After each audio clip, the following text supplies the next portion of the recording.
Bon, ben, dis-moi félicitations, vous avez été très beau, hein, vous avez appris rapidement quand même. Pas trop attentif, ça va, mais pas trop transpiré. Ça va? Bon. Ok. Bon, voilà, vous avez un petit exemple de ce que ça peut être. Allez, je vais vous laisser la parole à M. Alexandre pour la ligne. Au revoir tout le monde. Au revoir.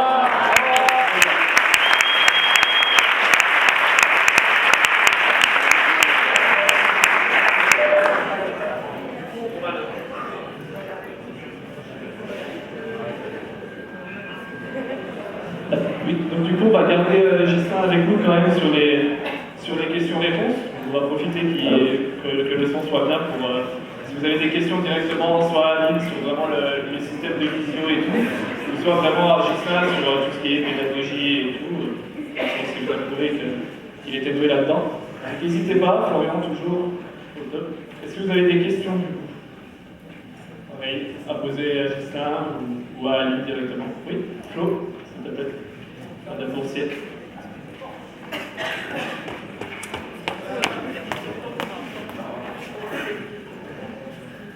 Bonjour, merci Gislain pour ce PEPS qui nous a fait tous du bien. Là, on pensait peut-être après la pause café se reposer, mais non, c'est super. Ma question, est-ce qu'il est possible que tu prennes plusieurs patients en même temps? Et si oui, quels sont tes critères d'inclusion? On parlait tout à l'heure de l'importance de créer du lien social. Donc voilà, ma question c'est, est-ce que je pense qu'on pouvait avoir plusieurs personnes, mais comment est-ce que tu les mets ensemble si tu leur fais faire les mêmes mouvements? Et comment tu adaptes à chacun d'entre eux?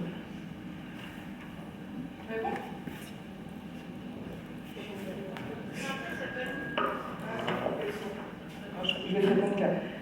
On peut aller effectivement jusque... Alors, la visio, c'est 100 personnes. On peut connecter 100 personnes en même temps. Aujourd'hui, c'est possible. Sauf qu'on est sur quand même une observation du corps.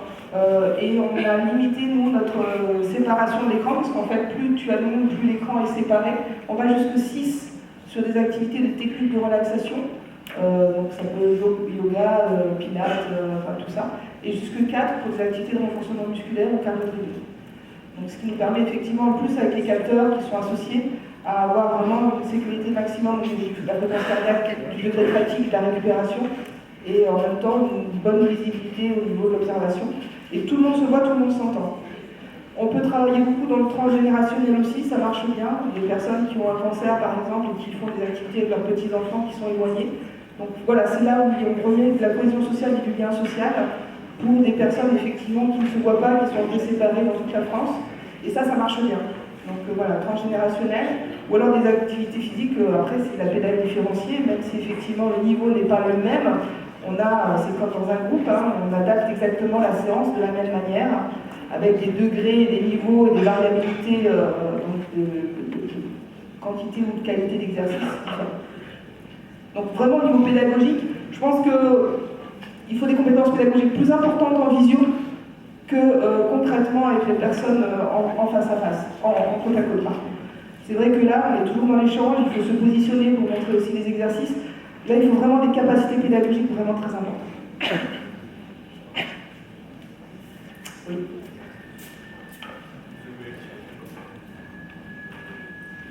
Oui, merci, c'était très intéressant parce que bon, on voit comment quand même il y a du lien entre un animateur et puis les gens qui sont derrière. Mais je me posais la question, est-ce que vous avez réfléchi à mettre derrière, et ça me semble possible, des groupes de parole, c'est-à-dire des possibilités pour les personnes à la fois d'exprimer ce qu'elles ont ressenti ou leurs difficultés et de partager en groupe ce vécu et peut-être même les progrès des uns et des autres. Alors c'est vrai que, comme je l'ai dit, aujourd'hui on travaille vraiment sur l'APA Center digital de thérapeutique non médicamenteuse. Et dans ces thérapeutiques non médicamenteuses, on peut aussi bien associer la nutritionniste, on peut associer les kinés, on peut associer aussi la socio-esthéticienne qui va regarder effectivement le visage de la personne pour la conseiller au niveau d'un maquillage ou d'un choix de perruque. Il peut y avoir des cours de cuisine en visio. Donc vraiment cet APA Center et l'univers, effectivement, on a des psychologues qui font des cours de mindfulness, on a des groupes de parents qui peuvent effectivement être faits. Nous, on les met en place, on va les mettre en place pour nos pédagogues parce qu'effectivement, ils vivent aussi au quotidien, on a quand même des publics cancer de pancréas, des enfants atteints de cancer, on a quand même des patients qui décèdent, donc on met en place ça. Et c'est pas tout à fait. Donc là, moi, je suis très content d'entendre, parce que ça me semble être quelque chose de fondamental qui est derrière, comment dirais-je, pour les animateurs, des groupes de régulation. Ça, c'est absolument indispensable, à la fois parce que ça les aide à travailler, et je le dis également aux étudiants qui s'installent, il ne faut jamais être seul, il faut toujours avoir un régulateur derrière, même si on se met à plusieurs pour pouvoir parler de son travail, ça me paraît absolument fondamental. Mais moi j'avais l'habitude de dire que, en fin de compte, l'activité physique, si elle n'était que de l'activité physique, c'était de l'activation, c'était de la gesticulation. Et que ça n'avait pas d'impact important au niveau psychique.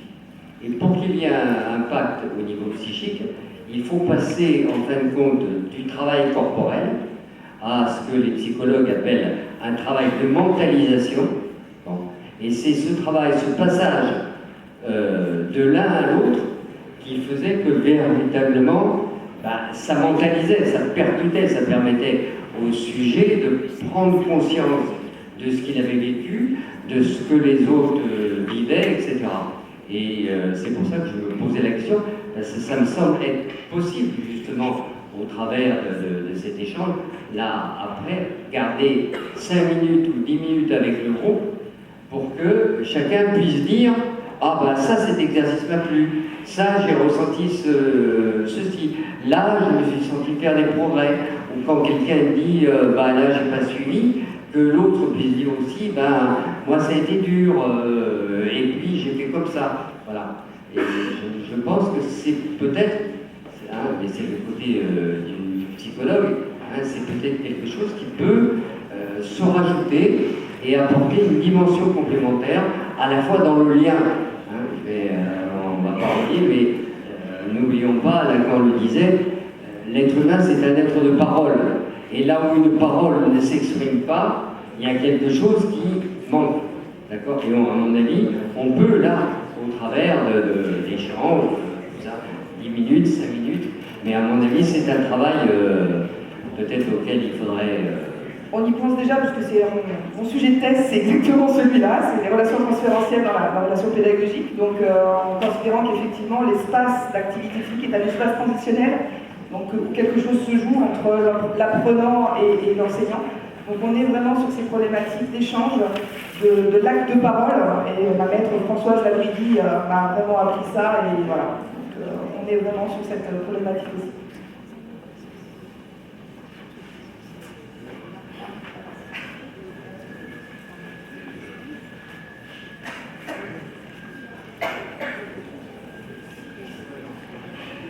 Oui, bonjour, merci pour cette présentation. Si j'ai bien compris, ce genre de travail, c'est pour les personnes qui sont hospitalisées.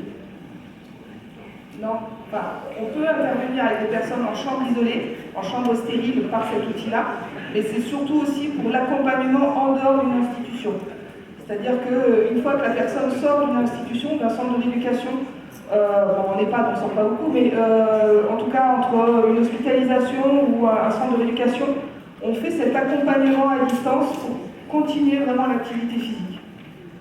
D'accord, mais le retour à la vie sociale, quand on sort de l'hospitalisation, le fait de retourner dans une association sportive, dans des centres d'entraînement, enfin, quel que soit le type de lieu, est-ce que vous avez évalué ça? C'est-à-dire, est-ce que la personne continue à pratiquer à travers la plateforme ou est-ce qu'elle revient dans une vie sociale? Alors pour l'instant, on n'a pas suffisamment de recul, puisque ça fait, ça fait 2 ans qu'on expérimente ce travail. On n'a pas suffisamment de recul. En tout cas, nous, notre conviction et notre objectif, c'est juste un accompagnement pendant le temps, effectivement, où la personne sans défense immunitaire pendant un temps ne peut pas aller vers des associations ou des clubs. Notre objectif, c'est de faire un réseau, un maillage, effectivement, pour orienter à la suite de la localisation de la personne ou des centres qui seront partenaires, de les orienter vers une vie sportive entre guillemets normale. Voilà, parce qu'on aurait même pu faire cette conférence, chacun devant son écran, et Tout à fait. on n'aurait pas eu le plaisir de boire un café ensemble ou de manger un petit croissant. Tout à fait. Il en reste quelques amis. Ça reste tout à fait des limites, effectivement. L'odeur, le toucher, effectivement, il y a des sens qui ne sont pas mis en action. Par contre, il y a des pathologies, je reprends le cas de la mucoviscidose, ou des personnes qui ont un cancer qui n'ont pas de défense immunitaire, qui ne peuvent pas être là avec nous. Et c'est pour ces personnes qu'on a créé cet outil-là. Après, il y a eu effectivement une augmentation des cibles qu'on n'avait pas imaginées au départ, notamment dans les entreprises où ils font appel à nous par rapport à nos compétences de travailler dans des petits espaces. Mais c'est quelque chose qui n'était pas au départ envisageable pour nous. Mais après, c'est l'offre du marché.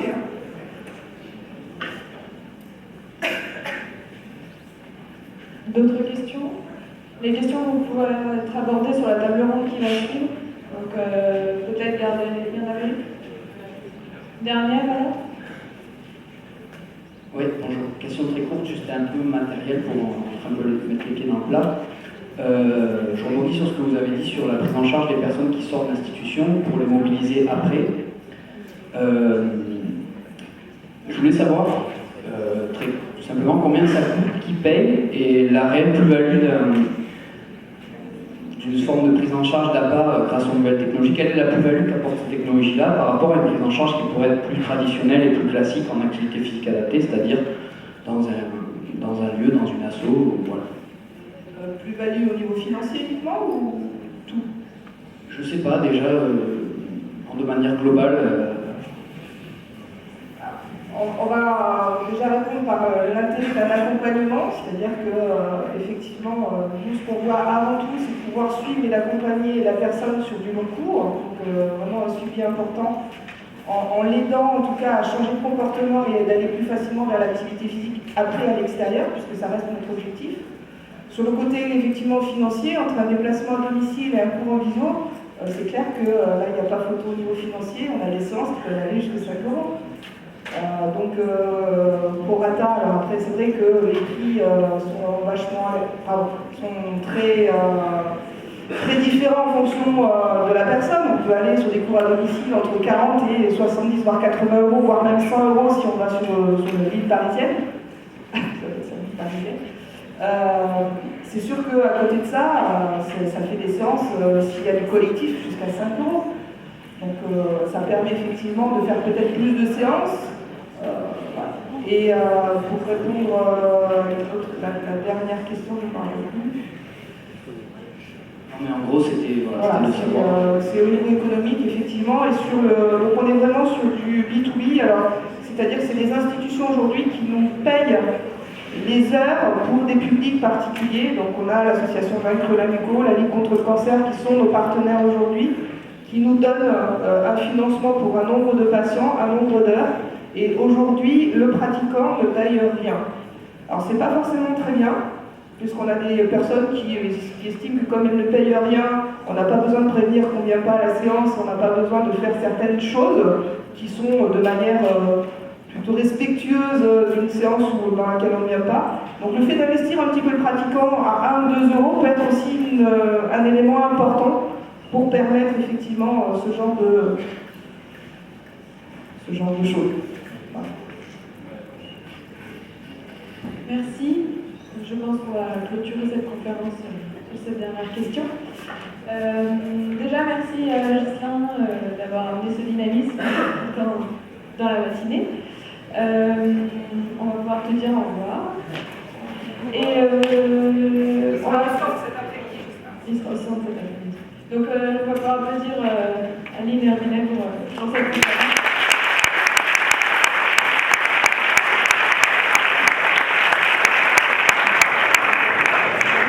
Donc tout d'abord, on va pouvoir remercier l'ensemble des conférenciers de la matinée qui nous ont apporté des questions, des points de vue différents. Et donc c'est pour ça qu'on a décidé que la table ronde qui va suivre va reprendre les 3 intervenants de la matinée que je vais inviter en bas à s'installer. Et je vais inviter en plus Claire Boursier, donc présidente de la Fédération internationale des abeilles et marraine de la promotion 2014-2015, à nous rejoindre. David Communal, président de la Société française des professionnels en APA.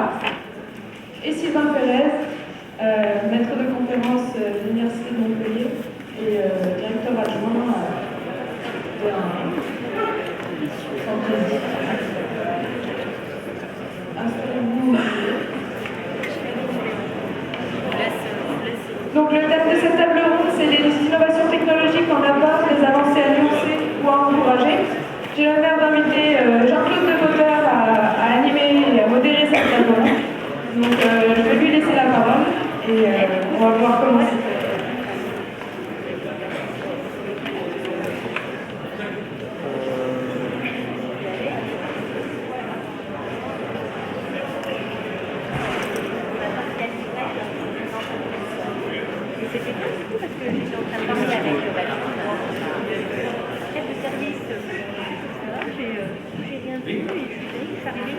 Voilà, c'est le moment de donner la parole à tout le monde, mais pas en même temps. Alors, je vais demander aux personnes qui constituent cette table ronde à vouloir se présenter en 3 minutes, 5 minutes pour vous rappeler un peu leur domaine, qui sont ces personnes, leur domaine de travail, pour qu'ensuite vous puissiez adresser éventuellement des questions directement à la personne qui est la plus concernée autour de la table. Honneur aux dames. Claire Boursier. Merci Jean-Claude. Bon, tout d'abord, bonjour à 99% d'entre vous que je n'ai pas eu le temps de saluer personnellement. Donc je suis ravie à plusieurs titres d'être ici, j'en reparlerai un petit peu ce soir.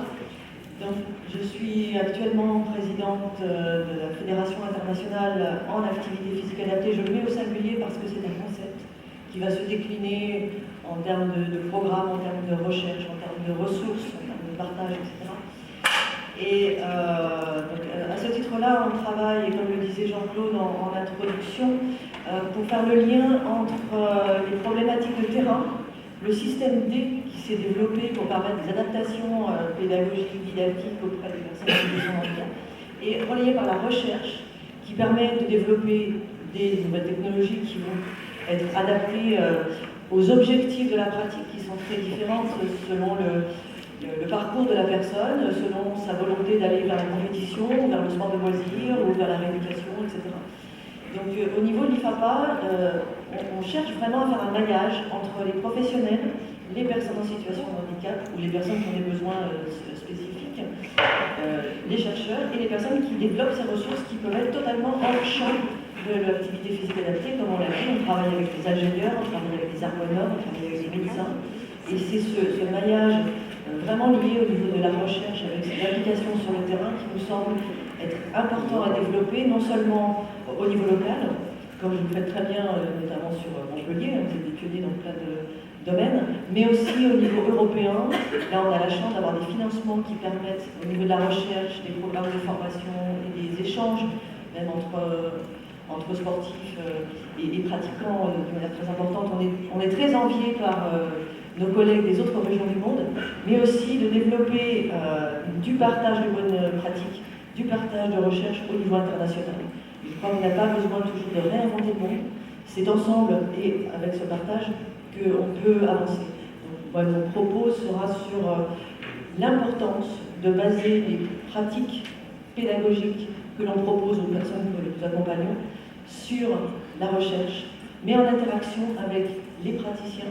Donc là, je suis ravie d'être à côté de David, et les personnes en situation de handicap, parce que, je terminerai mes 3 minutes là-dessus, je suis fondamentalement attachée à l'un des principes de base de la Convention internationale des droits des personnes handicapées de l'ONU, qui est « Nothing about us without us », rien pour nous, à notre sujet, sans nous. Et je crois que les personnes que nous accompagnons ont tout autant à nous apprendre par rapport à l'évolution de nos métiers, par rapport à la manière dont on interagit et par rapport à ces innovations constantes. Ce n'est qu'ensemble qu'on peut être pertinent. Merci Claire. En équivaut à ajouter que dans la classification de l'OMS, il y a la notion de motricité activité qui est reprise dans la classification du handicap, et cela c'est dû au mouvement APA international. Ali Derby, on vient d'entendre.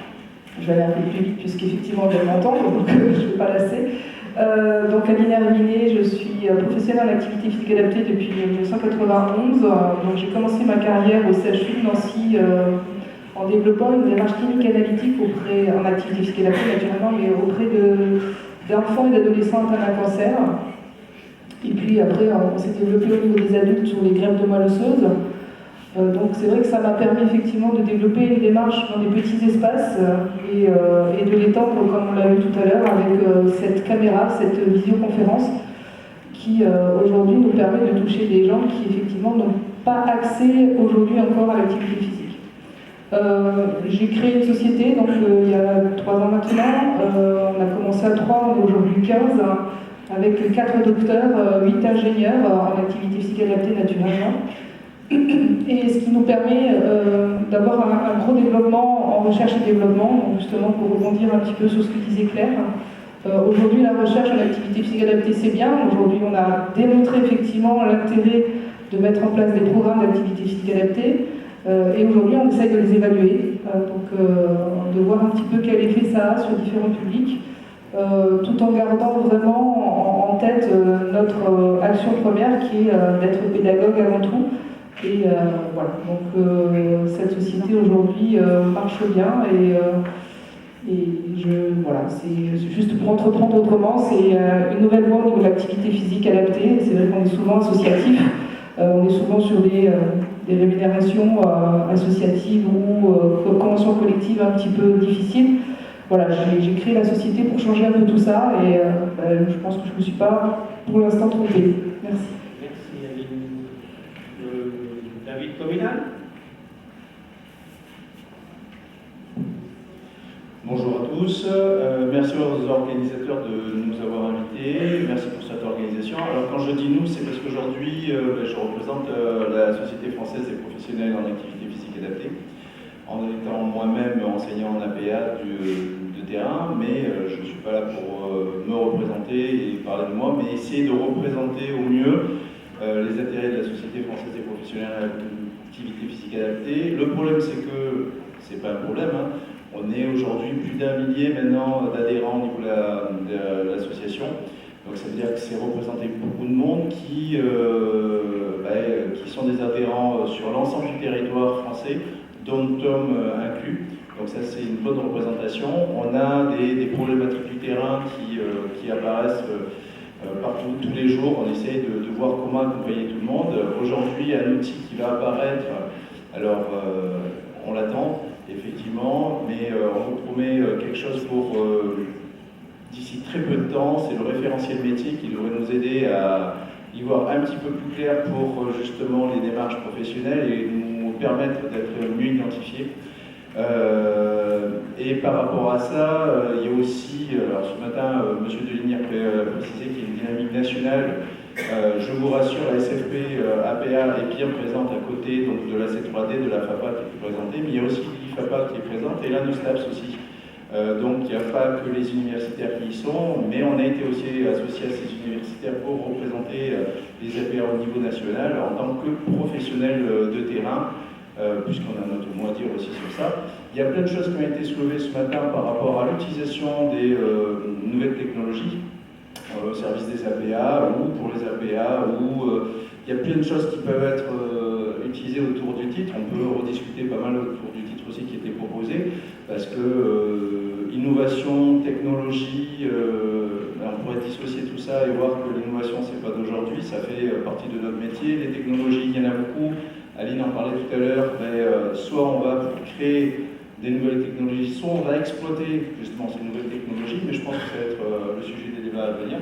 Et au sein de l'SFP à part, on essaie de s'intéresser à tout ça, et effectivement au niveau du nouveau bureau, on utilise beaucoup de nouveaux outils pour essayer d'avancer, être de plus à l'écoute des professionnels, mais aussi des structures et associations de patients qui nous sollicitent de plus en plus pour qu'on puisse faire le lien entre le milieu professionnel des APA et les besoins qui sont inhérents au terrain. Merci David pour cet appel à participation au mouvement français. Sylvain Ferret.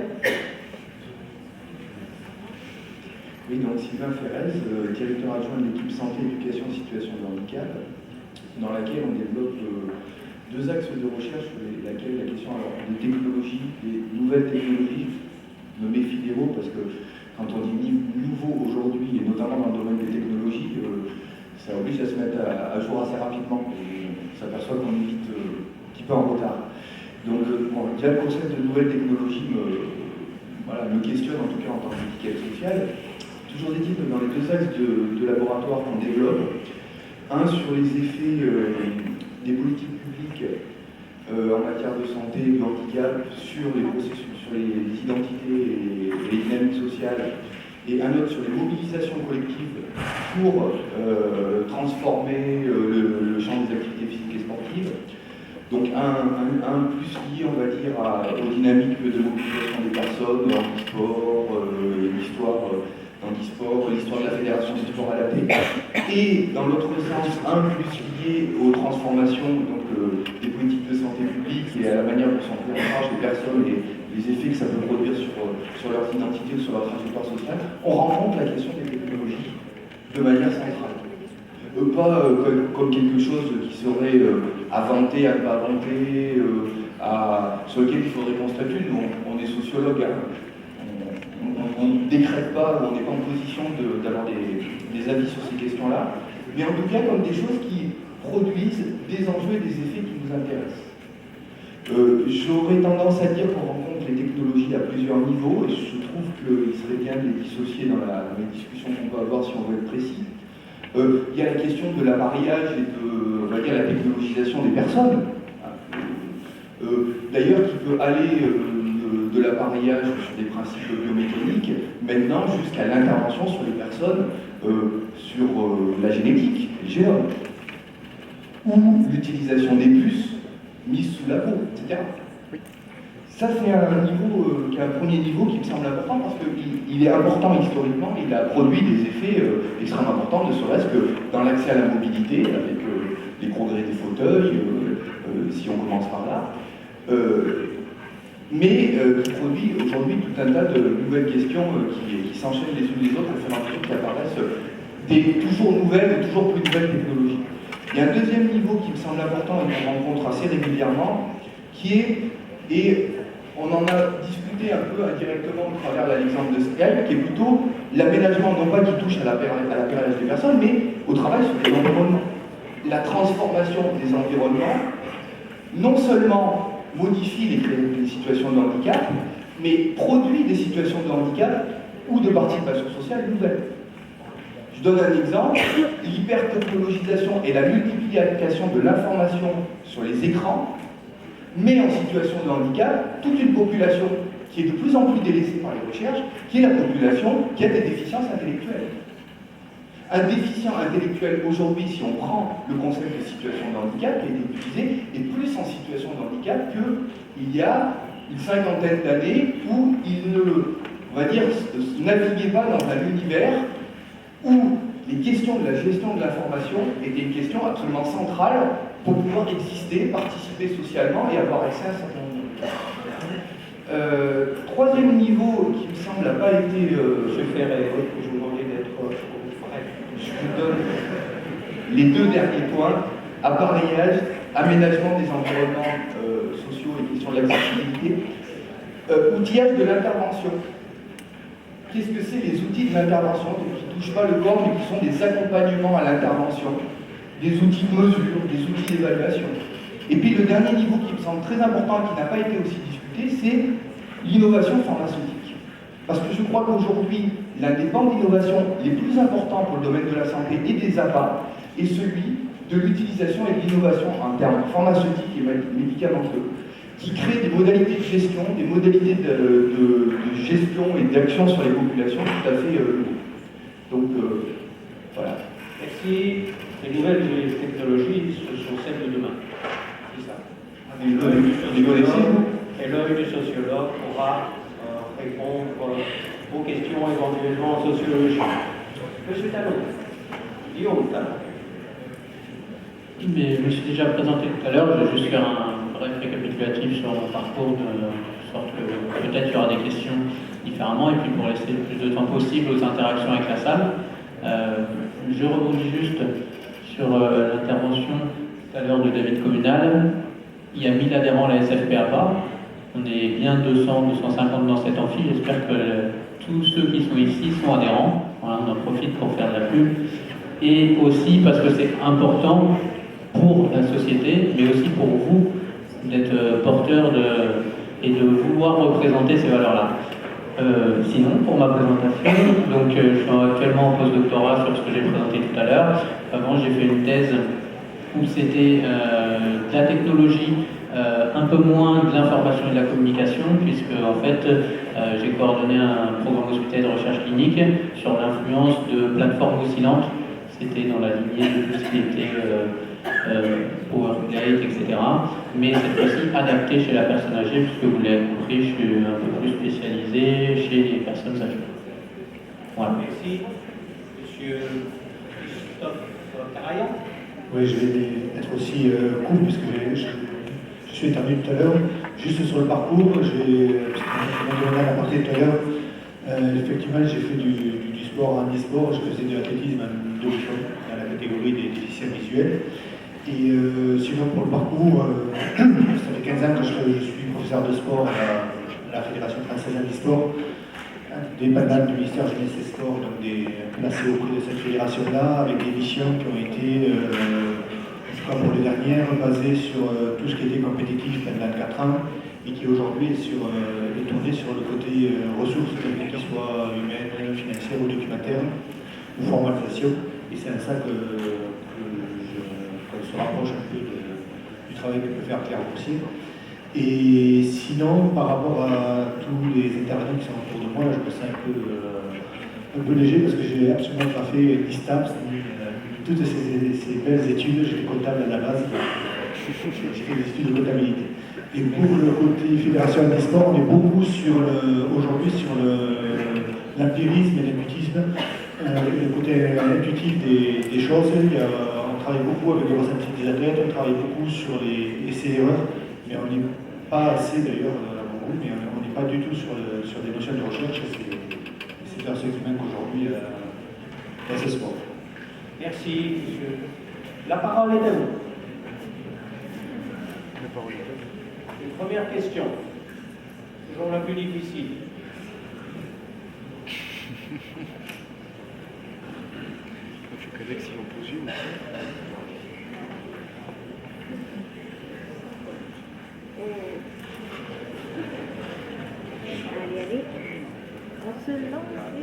Alors, une réponse aux questions. Faire un commentaire supplémentaire. Oui.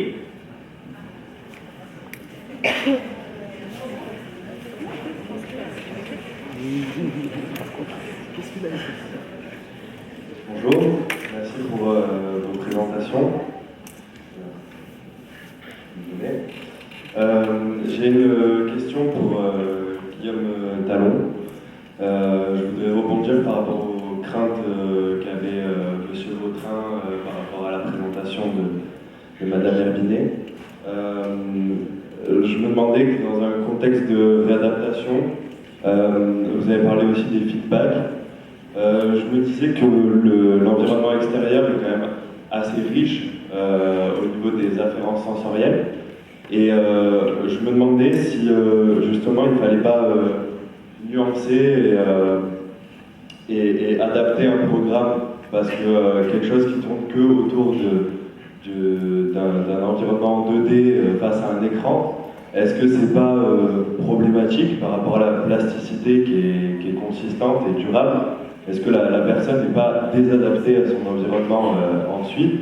Et est-ce que, c'est beaucoup de questions, mais est-ce que dans un deuxième temps, vous avez posé la question aussi de fonctionner sur des jeux, des serious games qui sont plus d'immersion et instables, comme on a vu nous en psychologie en cours, des choses qui peuvent peut-être adapter la personne de manière plus intéressante que sur des jeux assez prévus avec du tennis ou des choses comme ça. Voilà. Si, c'est une question à choix multiple. Réponse C, Jean-Pierre. Non, c'est une très bonne question. Justement, c'est un peu ce que je voulais évoquer dans la discussion. Et c'est bien que cette question-là soit posée. Justement, moi j'ai noté tout à l'heure, est-ce que le physiogame et les autres types d'interactions et de nouvelles technologies doivent être un outil ou une finalité? Et à ce moment-là, justement, la question est, pour moi, ce ne serait pas une finalité, mais justement uniquement un outil qu'il faut s'approprier, un outil qu'il ne faut pas utiliser pour tous les publics, dans tous les cas, etc., comme vous le dites, mais effectivement, un outil à disposition de professionnels qui peuvent utiliser l'outil de temps en temps, mais qui ne remplace pas le professionnel. Au contraire, le professionnel doit se servir de ses capacités et de ses connaissances pour adapter l'outil et l'utiliser à bon escient. Voilà, je ne sais pas si ça répond à la question.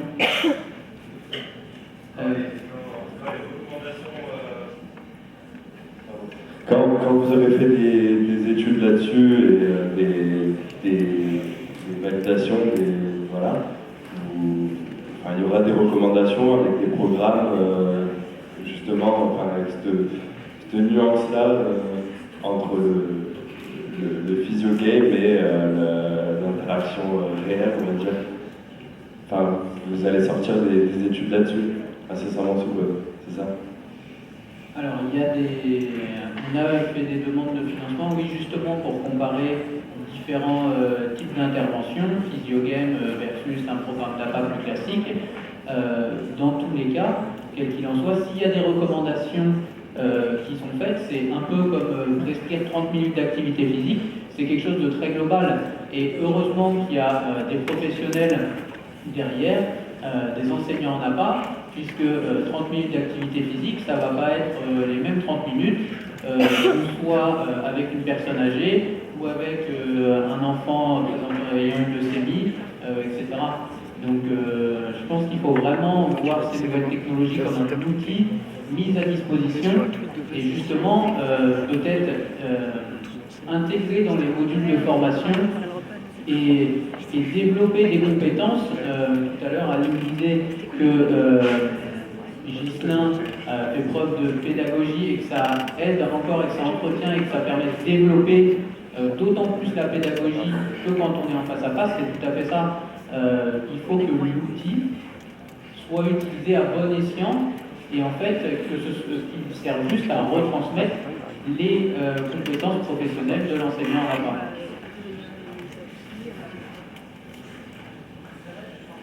Oui, c'est peut-être pour réagir, parce qu'il y a beaucoup de travaux de ce type-là. Alors, je n'ai pas été à la présentation, donc je ne connais pas cet outil-là, mais pour être traîné dans les réseaux des faits handicap et voir ce qui se fait en France, il y a beaucoup de travaux sur le simulateur, par exemple, qui se font pour la question de la conduite automobile. Il y a 2 ou 3 simulateurs, dont un à Gustave, à Lyon, et la réponse est à peu près toujours la même. C'est-à-dire que l'intérêt, c'est qu'est-ce qu'on fait avec des gens qui sont à l'hôpital et à qui on ne peut pas mettre une voiture entre les mains, ou avec qui il serait trop dangereux de mettre une voiture. On travaille sur le simulateur. Le travail sur le simulateur est intéressant dans la mesure où on est capable de jauger des capacités qui permettent de construire ou de reconstruire, et de celles qui ne permettra pas de construire ou de reconstruire, parce que la capacité à la conduite, ça demande avant d'avoir un garage, une voiture, de connaître du monde pour sortir, tout un tas d'autres choses qui font partie des volants, des conditions, et un certain type de capacité perceptuelle, cognitive, etc., n'est qu'un petit bout de ce qui produit la situation de handicap. Question? Oui. Bonjour, merci pour les interventions. J'aurais voulu savoir vis-à-vis de ce que disait M. Ferres tout à l'heure concernant les déficiences intellectuelles. Et ce serait une question pour Mme Herminet. Vous avez mené l'action auprès des patients cancéraux ou des patients atteints de mucoviscidose. Qu'est-ce qu'il en est pour les patients hospitalisés en psychiatrie et notamment en pédopsie ou en service d'entrée? Savoir s'il y a des actions qui vont être menées ou qui ont déjà été menées.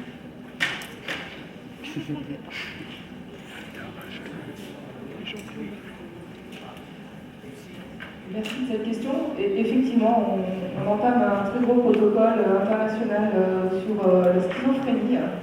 Donc avec un intérêt thérapeutique de je me vois dans l'écran, mais est-ce que c'est moi ou est-ce que c'est une image psychiatrique qui se développe, hein, puisque c'est vraiment la problématique. On intervient aussi beaucoup en oncologie, en pédopsychiatrie, suivi de tentatives de suicide, cyclémie. Ces populations-là ne sont pas oubliées par un outil. Alors ça marche particulièrement bien avec effectivement les enfants et les adolescents, puisqu'ils sont nés avec, donc c'est quelque chose effectivement quand on les utilise à leur manière, ça marche bien.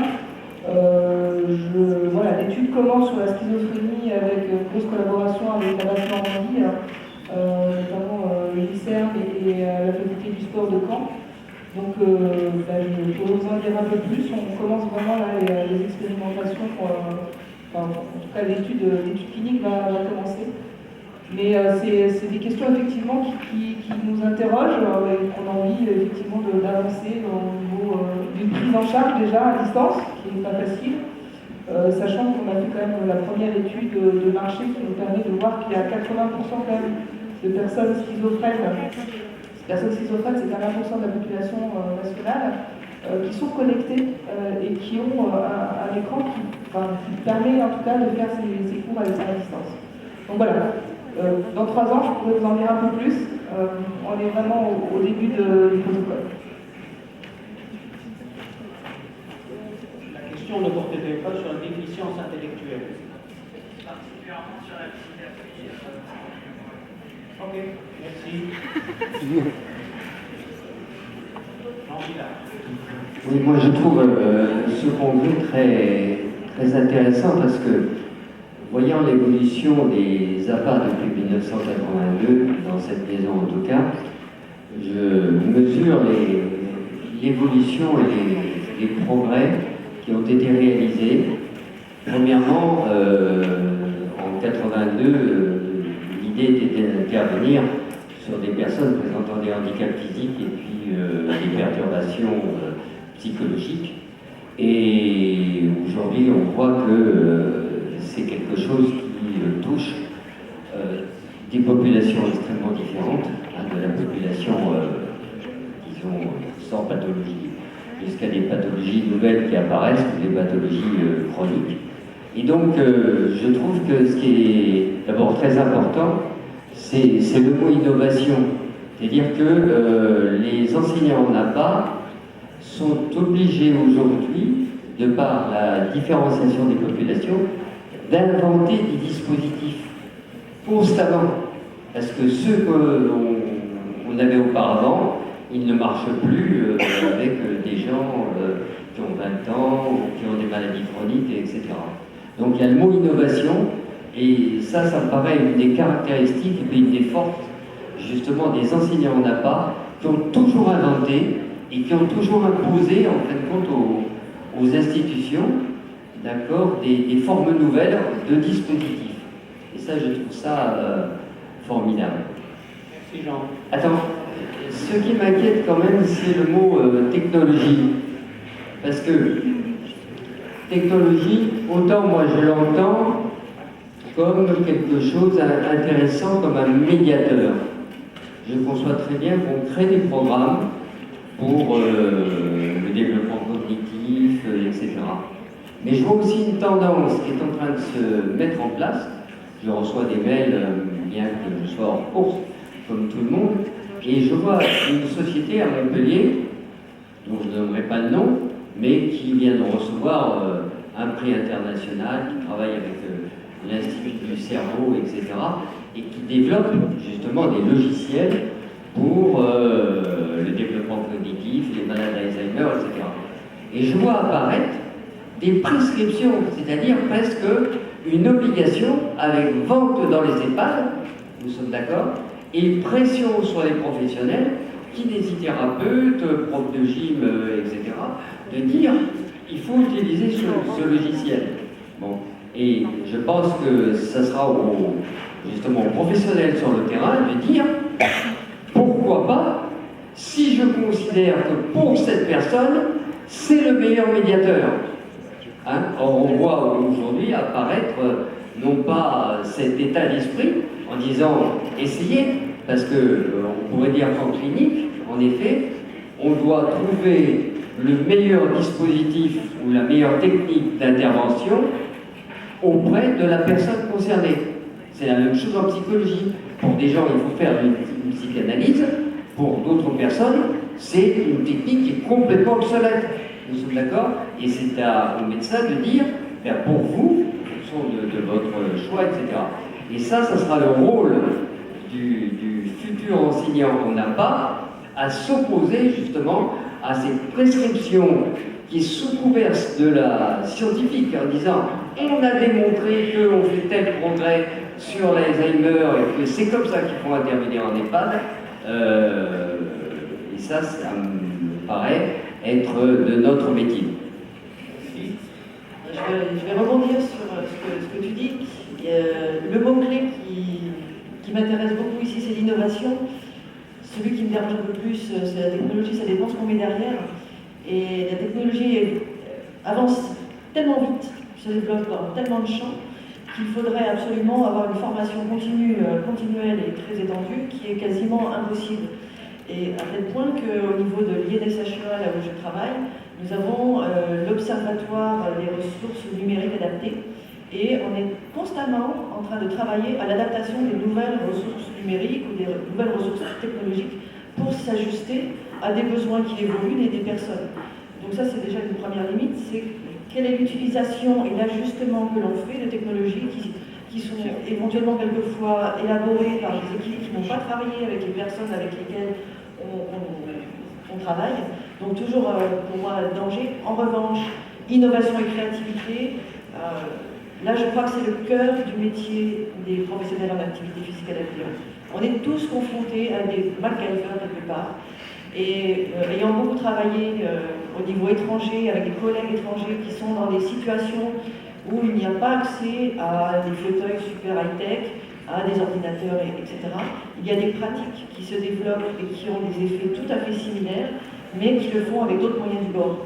Et donc moi je pense que ce qu'il faut, c'est envisager les nouvelles technologies comme un passage. À un moment donné, on n'a pas trouvé d'autres solutions. Peut-être plus sociales, peut-être plus conviviales, peut-être... voilà. Donc on sait toujours que ça sera dépassé. Et que ça doit être dépassé, et avec les personnes. Je vais continuer. Alors je suis tout à fait d'accord avec tout ce qui vient d'être dit, tant mieux, heureusement. Sur l'innovation, encore plus, puisque c'était un point sur lequel je voulais renforcer en introduction, puisque j'ai soulevé ce point-là un petit peu. Donc je ne vais pas y revenir, ça a été parfaitement dit par Jean, par Claire, donc super. Sur les technologies, qu'on soit d'accord ou pas par rapport à l'évolution de nouvelles, on parle de nouvelles ou pas, peu importe. Aujourd'hui, on doit, nous, évoluer dans notre profession pour utiliser un maximum d'outils qui nous sont offerts, surtout pour répondre à quoi? Aux besoins des personnes que nous avons en face de nous. Et par rapport à ça, tout à l'heure sur les exposés, il y a des choses qui m'ont fait un petit peu réagir et qui sont certaines réalités qu'on oublie, entre autres la présentation que vous avez faite, c'est on oublie aussi les attentes et puis les revendications des personnes que l'on a en face. Et ça, il faut qu'on soit vigilant. Technologie, oui, mais est-ce que les personnes qui sont en face de nous, que l'on accompagne, sont prêtes aussi par rapport à cette technologie? Est-ce qu'on les sensibilise suffisamment par rapport à un membre qui a été amputé? Oui, on veut absolument mettre une prothèse. Mais est-ce que la personne est prête à accepter cette prothèse pour être sur une modélisation que nous, on a professionnelle en tête? Il faut être attentif à ça aussi. Et on a tous ces outils e-connectés qui apparaissent partout, on ne va pas les citer, même les outils de cabine de consultation pour les médecins qui se font à distance aussi. Mais quelle est l'appréhension de la personne par rapport à ces outils-là? Et il faut qu'on travaille vraiment sur cet accompagnement. Tout à l'heure, il me semble que Aline avait soulevé ça sur cet accompagnement aussi qui est nécessaire autour de l'outil, l'exploitation et l'interface qui se fait avec ces jeunes qui bénéficient, je parle des jeunes plutôt parce que c'est les premiers qui ont bénéficié du programme, mais il y a tout un accompagnement, tout un programme qui est fait autour et ce n'est pas juste la simple interaction avec l'outil. Et ça, c'est nécessaire et indispensable. Donc n'oublions pas que notre travail, c'est surtout pour répondre à des besoins et des besoins qui sont inhérents des personnes qui sont avec des attentes en chose, j'ai lu récemment que 57% des médecins étaient opposés à la prescription à distance par mobile interposée. Voilà. Sinon, juste un mot. Moi j'appelle ça, quand on ne s'occupe pas de la personne, de ce qu'elle ressent, de la violence. Il y a des congrès qui se font actuellement sur la violence faite aux personnes, justement, par les nouvelles technologies, par tout ce qu'on impose. Quelques réactions. Il y a un processus qui est important à prendre en compte et qui a peu été pris en compte jusqu'à présent, c'est là on raisonne beaucoup du point de vue de l'intervenant en part en institution. Et je pense que l'un des enjeux des nouvelles technologies, d'un point de vue strictement gestionnaire, c'est aussi la désinstitutionnalisation et la responsabilisation des personnes et la capacité pour les personnes à se prendre seules en charge face ou avec les technologies. Il faut l'avoir en tête parce que quand on regarde les politiques de santé publique, je pourrais prendre des exemples sur des maladies précises, on s'aperçoit que l'apport de nouvelles technologies est une manière de délester les institutions, d'autonomiser, de responsabiliser les personnes en les laissant dans le face-à-face seul avec les nouvelles technologies. Je pense que c'est un élément à avoir en tête. Je suis assez d'accord sur la notion de bricolage et c'est pour ça que je crois qu'il ne faut pas trop insister sur les nouvelles technologies. Les technologies, elles bougent et l'environnement matériel des gens des appareils a toujours existé. Les gens ont toujours du bricolé avec ce qu'ils avaient autour d'eux. Je pense que ce n'est pas une nouvelle composante du métier. Ce qui est nouveau, c'est l'accélération et les enjeux qu'il y a derrière. Ça, oui, c'est nouveau. Et puis, peut-être un dernier point sur la dimension de la prothèse. Alors, je suis à la fois d'accord, mais je mets un petit nota bene ou une petite attention. Les besoins des gens et la définition des besoins, c'est pas Jean qui dira le contraire, c'est toujours très compliqué. Et il peut y avoir des prothèses, des béquilles, des cagnards, qui sont une manière d'éviter certains types de problèmes. L'intervention à distance, par exemple, c'est une manière d'éviter tout un tas de problèmes sociaux, par l'invisibilisation, par l'isolement, par le fait on se dit, je fais mon activité physique, je n'ai pas besoin de me confronter aux autres. Et le besoin de socialité ne va pas forcément s'exprimer en premier abord comme ça. Donc il faut être attention parce que les nouvelles technologies peuvent aussi être des prothèses ou des béquilles au sens de masquer des problèmes dans la croyance ou dans la toute-croyance qu'on a qu'elles sont forcément bonnes et qu'elles vont résoudre des problèmes. Elles peuvent en résoudre si on identifie bien les problèmes, elles peuvent aussi en poser et en masquer un certain nombre. Et je crois que dans un monde de nouvelles technologies, elles en masquent de plus en plus. Justement parce que les technologies sont devenues tout autant de prothèses, de béquilles synthétiques, à tout un tas de problèmes qu'on a de plus en plus de mal même des fois à formuler.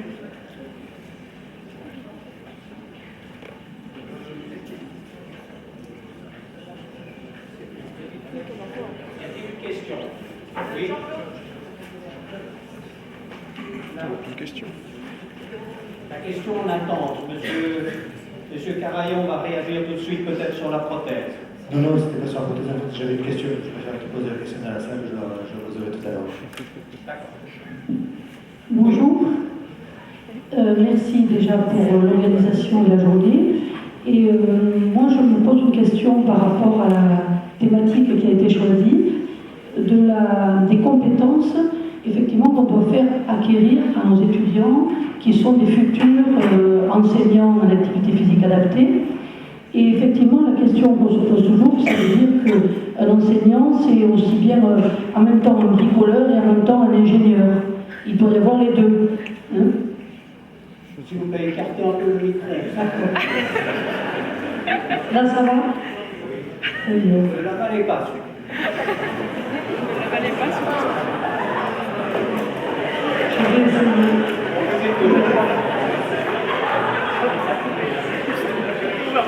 Bon, ça me trouve un peu si vous dites des choses comme ça. Désolé.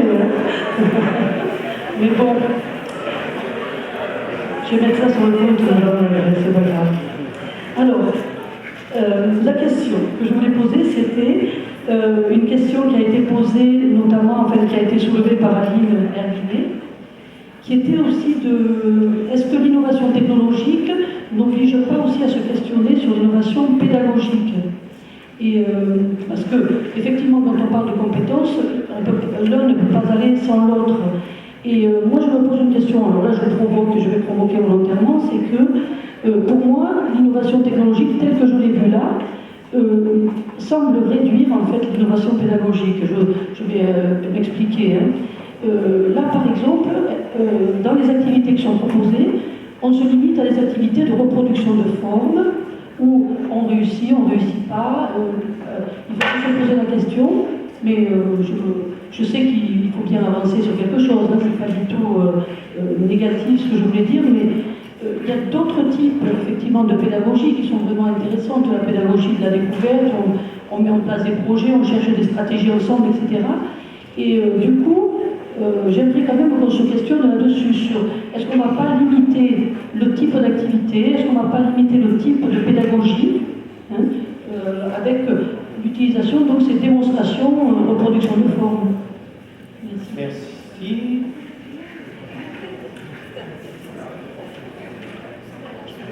Côté pédagogique, déjà par rapport à votre première question, qu'est-ce qu'on apprend aux étudiants de la faculté aujourd'hui, j'ai envie juste de dire, leur donner à nouveau la passion de ce métier. Je trouve qu'on le perd de plus en plus. Donc voilà, si au moins on peut apporter quelque chose dans nos cours, en plus de la connaissance et quelques savoirs, c'est leur envie d'aller à la rencontre de ce beau métier et à la rencontre des autres. Pour répondre à votre question, naturellement, on ne fait pas que de la pédagogie de la reproduction. Pour reprendre vos termes, on intervient avec des enfants de 4 ans dans des jeux symboliques où on essaye de faire suivre effectivement. On fonctionne avec des objectifs, donc en fonction des objectifs généraux qu'on établit, après c'est de la pédagogie spécifique et opérationnelle. Donc la nouvelle technologie n'empêche absolument pas de travailler sur tous ces plans pédagogiques-là, au contraire, puisque on peut aussi amener des questions de groupe, des questions aussi quand les parents ou les grands-parents sont derrière et d'amener aussi sur le transgénérationnel. Donc voilà, les nouvelles technologies pour nous n'empêchent pas tout ça. Par contre, je voudrais juste rebondir en disant que pour moi, le professionnel n'est pas dans l'innovation techno, en tout cas dans notre position. C'est pas parce qu'on utilise la techno qu'on est dans l'innovation technologique.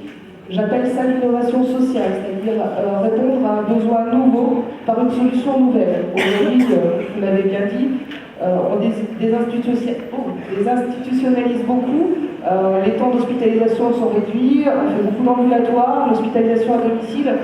Mais qu'est-ce qu'on fait? C'est-à-dire comment on répond à ça? Et donc c'est une réaction, une adaptation aux nouveaux changements aujourd'hui de la santé, de la prise en charge des publics, qu'ils soient handicapés ou non, de ce maintien à domicile de ces personnes âgées. Qu'est-ce qu'on fait? Comment on investit ce nouveau champ? Et l'innovation technologique n'est vraiment qu'un prétexte d'adaptabilité de notre métier. Voilà. Donc moi je le vois en tout cas comme ça. Je voudrais vous faire part d'une expérience qui est très récente. Je viens de suivre, mettons, 6 mois de cours d'APA dans le cadre d'un programme hospitalier avec le professeur Blanc. Et donc j'adresse une catégorie de personnes qui a la chance de ne pas être gravement malade ou accidentée ou dans des salles propres, et non, qui n'est pas un APA.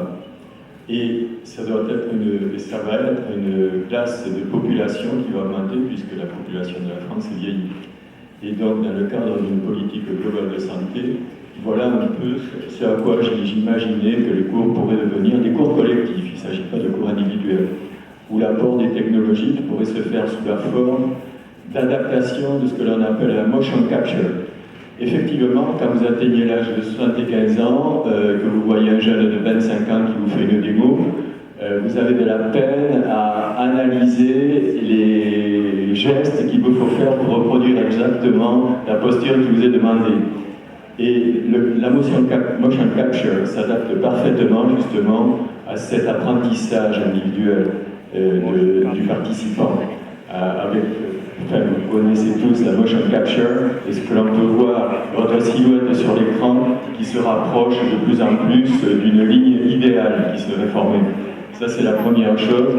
C'est un apport, ce sont des commentaires. Hein. Et la deuxième partie, c'est le contrôle de la forme des participants. De plus en plus, il y a les objets connectés qui arrivent à des prix très performants. Et on peut très bien concevoir que tout le groupe est équipé de capteurs et que l'animateur de la séance, sur son écran, a les courbes des 6 ou 7 participants participant et peut voir à quel moment il se rapprochait des limites ou pas, ou au contraire doser les efforts. Enfin voilà, j'ai un background assez scientifique et je voulais juste faire part très rapidement de ces quelques idées qui me sont venues en écoutant l'ensemble des conférences qui m'intéressent énormément et dont je vous remercie. C'est nous qui vous remercions. C'est derrière.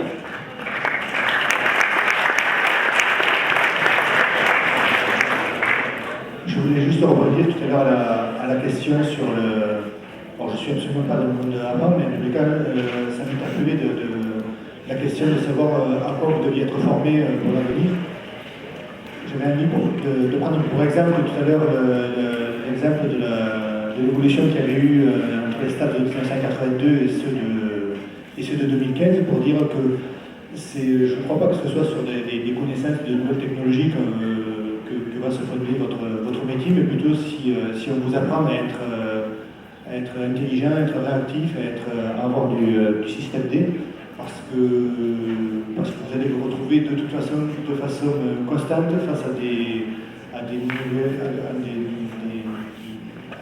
personnes, à des nouveaux types de déficiences, à la personne est singulière, donc à chaque personne il y a une solution, et oui, vous aurez un panel d'outils qui va exister, mais il y en aura d'autres certainement inventés. Et je voulais juste reprendre les 3 valeurs qui fondent la Fédération française d'handisport, qui est la singularité dans l'accueil de la personne, c'est-à-dire ce que vous disiez tout à l'heure, c'est s'occuper de la personne, de son cas, de ses ressentis, avant de savoir comment l'orienter et l'accompagner. C'était l'autonomie, puisque effectivement on est là aussi pour faire, au-delà de l'activité physique, de faire du sport, mais en pensant aussi à l'autonomie de la personne et à l'accomplissement, qui est toujours au niveau de la personne et qui va même au-delà du sport avec tout ce qu'on peut faire dans une association sportive, que ce soit au niveau de l'encadrement, de prise de responsabilité. Et je crois que votre métier, en fait, il est essentiellement humain et qu'il faut vraiment se fonder sur la personne et la connaissance de la personne qu'on a en face de soi, sans a priori, sans croire qu'on connaît déjà le sujet parce que la personne a priori le même handicap que l'autre. En prenant un peu de recul, vous serez compétent, vous serez le plus juste possible parce que la perfection n'existe pas. Merci, monsieur. Oui, donc j'avais une question pour Aline Herminet et puis Guillaume Taré. C'était pour savoir un peu les démarches qu'il faut réaliser afin de mettre, par exemple, des physio-games et alias games dans un institut qui n'en a pas pour l'instant. Pour par exemple présenter lors d'un recrutement, par exemple, je peux vous apporter ça, ça, ça, et exposer comment on peut, d'un point où il n'y a pas de jeu, arriver à mettre des jeux comme ça dans une institution.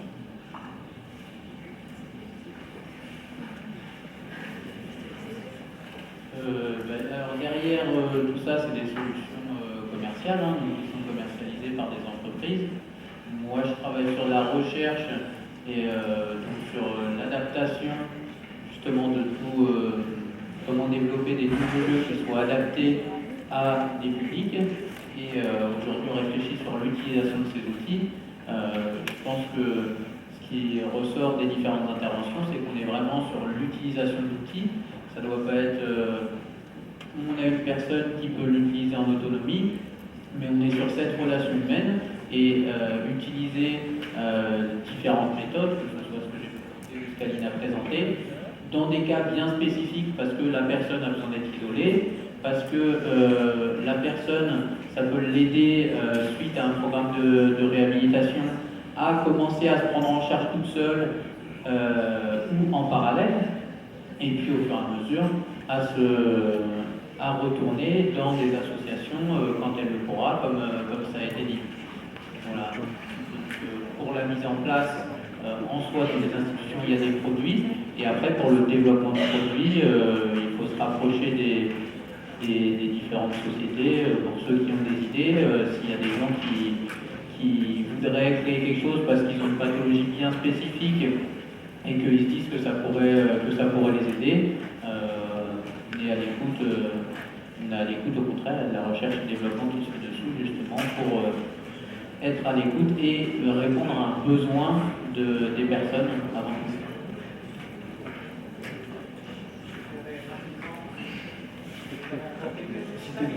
Pour réagir à la question qui avait été posée tout à l'heure sur la relation entre les outils technologiques et les compétences pédagogiques, il me semble que c'est une question qui est importante et qu'on est vraiment au cœur du problème. C'est-à-dire que quand on fait de la sociologie des professions, une profession, c'est toujours des gens qui ont des outils, mais c'est toujours des gens qui ont une culture pour utiliser ces outils.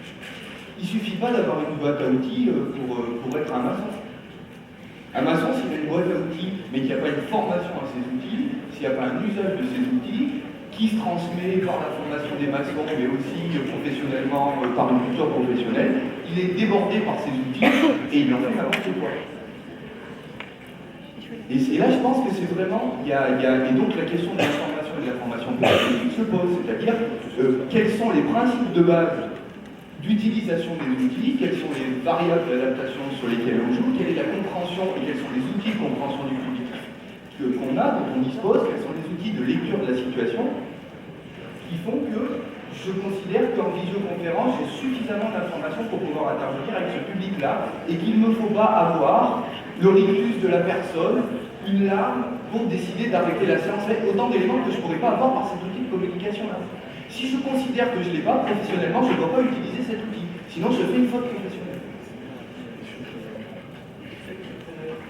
Un bref commentaire, M. Villard, et puis une dernière question. Oui, moi je voulais rappeler pour les jeunes que en 1982, quand se sont créés quand s'est créée la discipline STAPS, il y a eu tout un tas de réunions au ministère pour se dire mais comment on appelle cette nouvelle discipline qui était en train de se créer au CNU. Et en fin de compte, les décideurs ont dit mais en fin de compte, ça renvoie à des sciences et des techniques. C'est-à-dire que l'idée c'était de la technicité de l'ingénieur, de l'engineering. D'accord ? L'engineering, c'est quelque chose qui est de l'ordre du montage, du bricolage, de l'invention. Et ça, je pense que le terme était très bien conçu, parce qu'il y avait des gens qui voulaient la science du sport, la petite anthropologie, etc. Et on a dit, en fin de compte, nous sommes des ingénieurs et nous devons créer des outils pour différents publics, etc. Et ces outils, eh bien, c'est ce que vous êtes en train de créer et de faire, et on le voit, et moi je m'en félicite, parce que je constate que c'est vraiment quelque chose qui se crée. Merci. Une dernière question. Oui.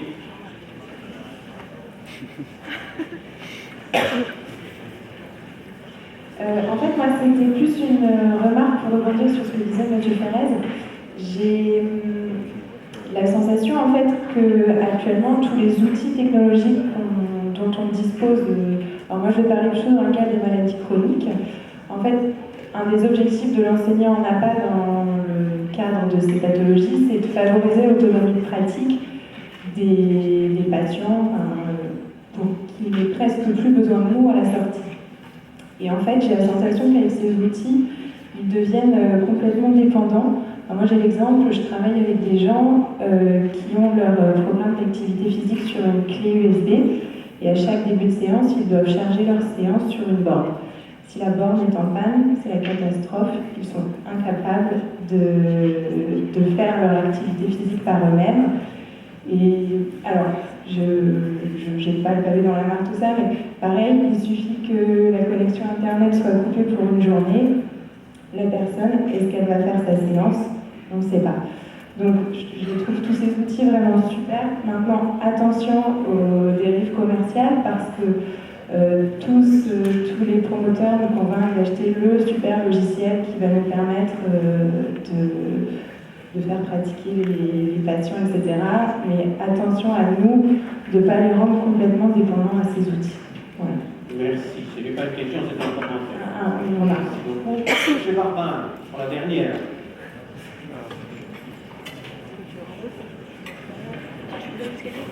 C'était l'avant-dernière. Oui, moi aussi, je voudrais un commentaire. Effectivement, on a mis en avant ces nouvelles technologies et Dieu sait si effectivement la pression sociale aujourd'hui, à travers nos écrans de télé, nous bombarde d'images où effectivement on peut être en tout temps connecté. Alors, ce qui a été longuement dit, c'est qu'effectivement, il ne faut pas oublier finalement quelles sont les attentes des bénéficiaires. Et ça me paraît important, et on sait bien qu'en termes d'innovation technologique, elles n'ont d'avenir que dans la mesure où effectivement elles sont adoptées par les utilisateurs. Donc il y a une nécessité effectivement à ce que ceux qui développent ces outils soient très proches de ces futurs utilisateurs. Et puis, il y a ce que a dit Sylvain et qui me paraît très important, c'est que la question de ces technologies, dans quelle mesure effectivement elles vont outiller l'enseignant à l'activité physique adaptée. Et je crois que sur cette question-là, seuls finalement les professionnels peuvent y répondre, parce qu'il y a ce qui est de l'ordre de la recherche, certes, mais les utilisateurs aussi vont au quotidien en mesurer les limites. Ils vont en mesurer les limites au regard de l'appréciation qu'en font justement les utilisateurs, en fonction aussi du coût que cela peut représenter. Aujourd'hui, on parle d'exosquelette, hein, c'est très à la mode. Je travaille dans un centre de rééducation où effectivement on serait prêt à sacrifier un grand budget pour un exosquelette et en contrepartie pour équiper l'enseignant d'activité physique adaptée d'outils très simples, un ballon, une table tennis de table, bien finalement c'est masqué par justement cette nouveauté, cette attraction. Donc en conclusion, je crois qu'il y a deux acteurs importants. Ce n'est pas l'outil en lui-même, c'est d'abord celui qui va en bénéficier et celui qui va l'utiliser justement pour répondre aux attentes, aux besoins, aux aspirations et aux motivations de la personne. Merci, M. Barbin. Bien, je vous remercie. Je remercie d'abord tous les intervenants, les 6 intervenants qui ont fait...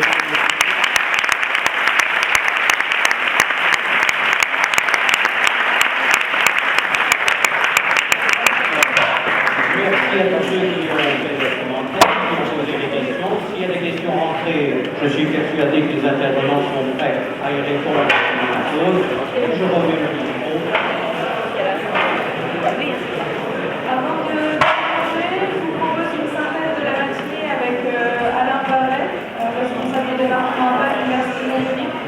Je vous donne la parole pour quelques minutes encore, et ensuite on pourra aller au monde.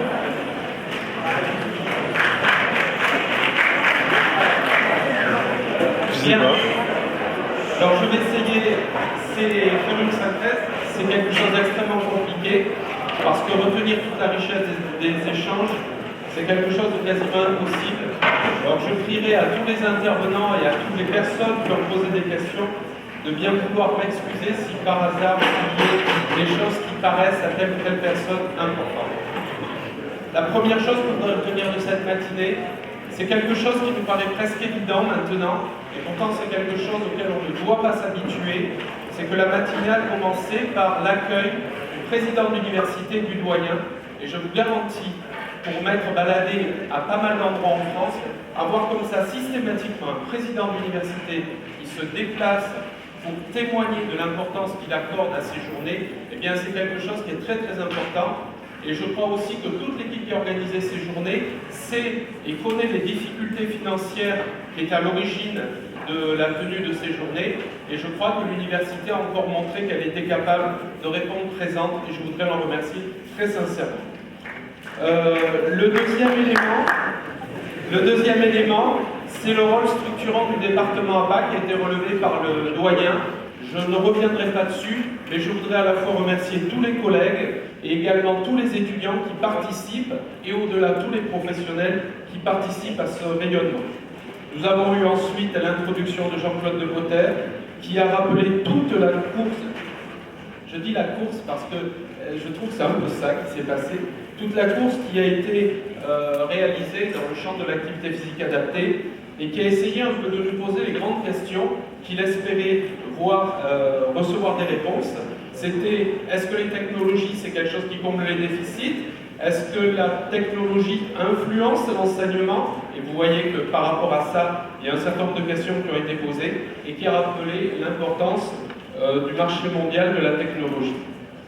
Et donc l'idée qui était sous-jacente, c'était, et je repose cette question qui a été posée avant les interventions, est-ce que ces innovations seront au service de la santé des personnes et en quoi interroge-t-elle l'activité physique adaptée? Et je pense que de ce côté-là, on n'a pas été déçus par les interventions.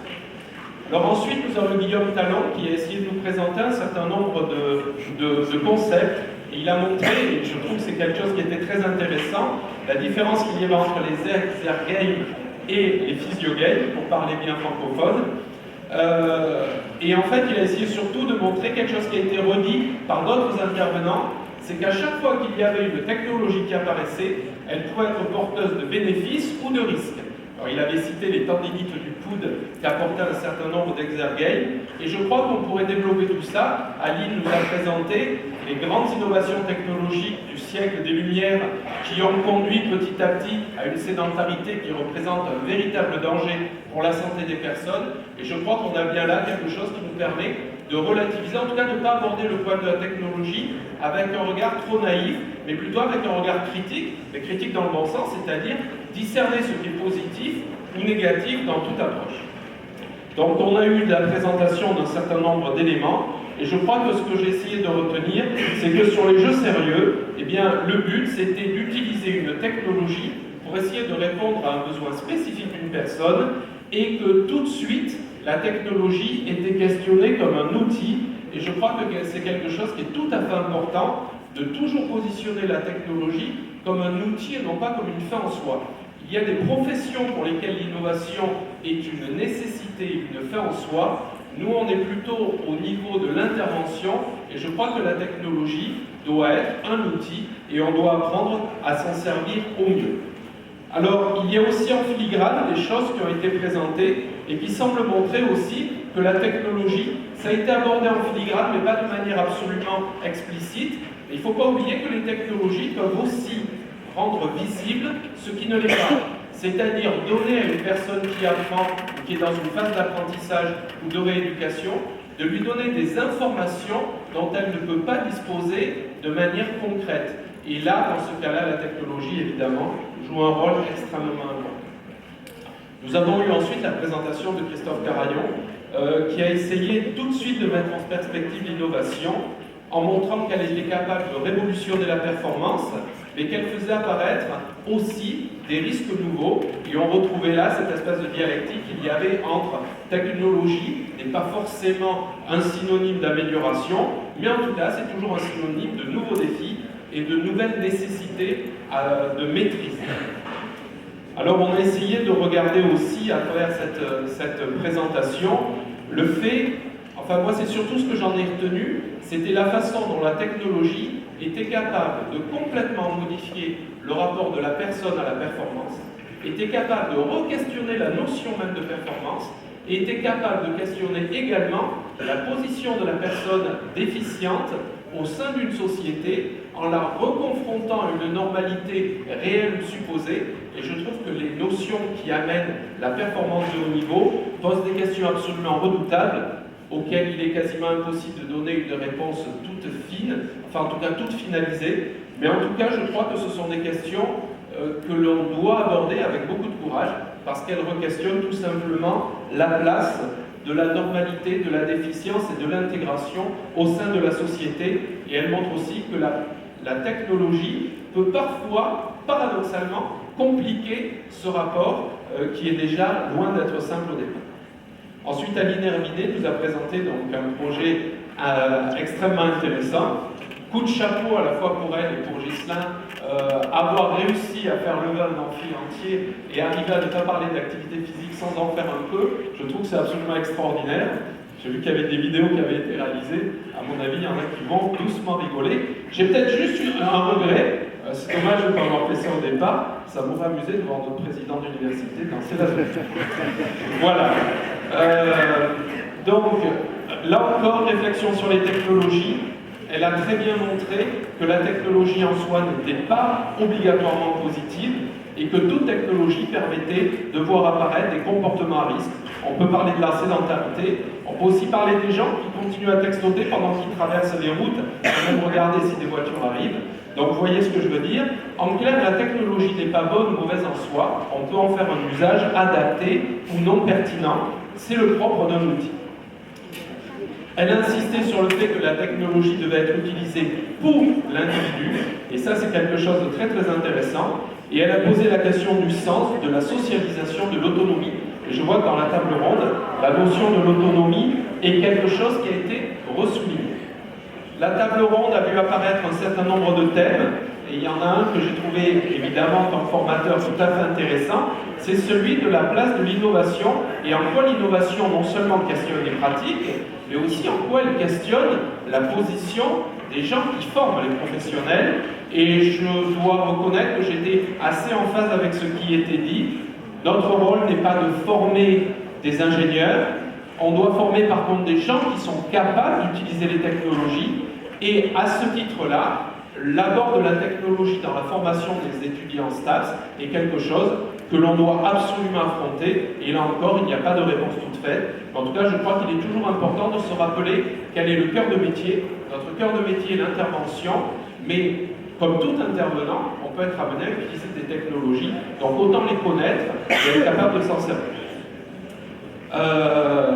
La question de l'autonomie a été aussi soulignée. La technologie ne doit pas créer une dépendance à l'outil, et je crois qu'il est bon de rappeler ces vérités évidentes. Donc en clair, ce que j'ai essayé de retenir en disant, voilà, si j'avais une pensée, en disant quels sont les points marquants de ce qu'on a appris ce matin, eh bien je dirais que les nouvelles technologies ne doivent pas se limiter à introduire une passivité réelle ou supposée du sujet dans un environnement ludique, mais que la technologie doit être au service de la personne, au service de ses améliorations, au service de son autonomie, et éventuellement la technologie peut être un temps et un passage dans un continuum, mais où l'autonomie devra toujours être en ligne de mire. Insister sur le fait que la technologie, ça a été dit et redit, est un outil et ce n'est que ça, et qu'il doit être utilisé en tant que tel, c'est-à-dire se poser toujours la question de l'utilité de l'outil, de sa pertinence, et pas de sa pertinence en soi, mais sa pertinence dans un cas tout à fait particulier, et dans le cas d'une intervention tout à fait spécifique. Et enfin, j'ai retenu ce message, la technologie doit servir à relier, et surtout pas à isoler. Et je voudrais terminer avec quelque chose aussi qui, à mon avis, doit toujours interpeller les intervenants, les formateurs et également les personnes qui bénéficient potentiellement des technologies, c'est de toujours se rappeler, parce que ça a été un peu discuté dans la table ronde, l'innovation, la technologie, l'innovation technologique. Je voudrais juste vous rappeler, ce serait peut-être cette interface qui serait intéressante et qui pourrait servir pour l'instant de mot de la fin, pas de la journée, mais de cette matinée, c'est de se dire que toujours dans l'innovation, il existe des innovations non technologiques qui, dans bien des cas, ont complètement révolutionné l'abord d'une science, d'une discipline, d'un domaine en soi. C'est quoi l'innovation non technologique? C'est tout simplement de ne pas attendre qu'une nouvelle technologie soit disponible, mais tout simplement de relier des technologies qui sont déjà disponibles depuis fort longtemps, mais les utiliser dans un cadre et pour des objectifs qui, eux, vont être réellement source d'innovation. Et il y a énormément d'exemples qui montrent que de temps en temps, l'utilisation presque à contre-courant d'une technologie a amené une révolution dans un domaine. Donc je voudrais vous pousser à avoir toujours ce regard, cette créativité, et la créativité s'exerce sur ce qui doit être innové, mais elle doit aussi être portée sur voir les choses des fois tout simplement autrement, en changeant l'angle de vue, de manière à pouvoir créer, où que l'on soit, des innovations, fussent-elles technologiques ou non technologiques. Je vous remercie.